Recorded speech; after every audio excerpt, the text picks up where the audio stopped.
Et on va parier, Pascal, Oui. sur le changement d'heure, puisque nous sommes passés à l'heure d'été ce week-end. Oui, et comme chaque année, c'est le débat éternel. Est-ce qu'on recule, est-ce qu'on avance? Alors pour moi, c'est pas le débat. Pour moi, c'est surtout comment on fait pour changer l'heure de ce putain de micro-ondes. Je suis sûr que tout le monde a eu ce problème. On est en 2016.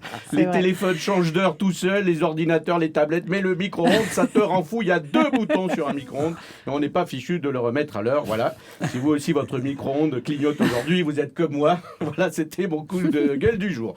Donc, dans la nuit de samedi à dimanche, à 2h du matin, il était 3h du matin. Du coup, les éjaculateurs précoces en ont profité pour faire l'amour à leur femme.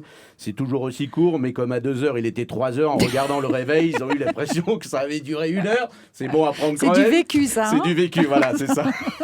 C'est comme à la poste, hein, tu arrives à 3h, mais pour eux, il est déjà 16h, ils ferment pour ranger. Bon, voilà, il faut s'y faire, on a perdu 1 heure. Pierre Gattaz, lui, il en est malade. En quelques minutes, on est passé des 35 heures aux 34 heures, et en plus, aujourd'hui, c'est chômé, on ne travaille pas. On peut l'achever, s'il vous plaît, merci. Alors, les médecins nous conseillent d'apprendre à perdre 1 heure quelques jours avant le passage à l'heure d'été, en se réveillant 1 heure plus tôt, par exemple. Comme ça, on s'habitue doucement au décalage. Mais il y a plus simple, moi, j'ai perdu 1 heure assez facilement. J'ai lu le nouveau Marc Lévy. Ou tu vas voir le dernier film de Kev Adams. Bon, là, tu perds 1 heure et 10 euros.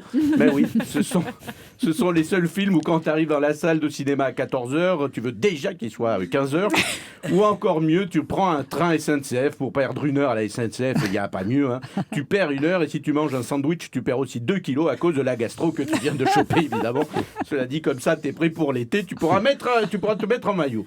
Le métro aussi, c'est pas mal. Là aussi, tu avances d'1 heure, voire plus. Il y a des gens dans le métro, il est 8h, mais sous les bras, il est déjà 17h. C'est du vécu. Alors, il y a des effets négatifs, mais aussi des effets positifs. 1 heure de moins, c'est vachement bien pour Myriam El Khomri.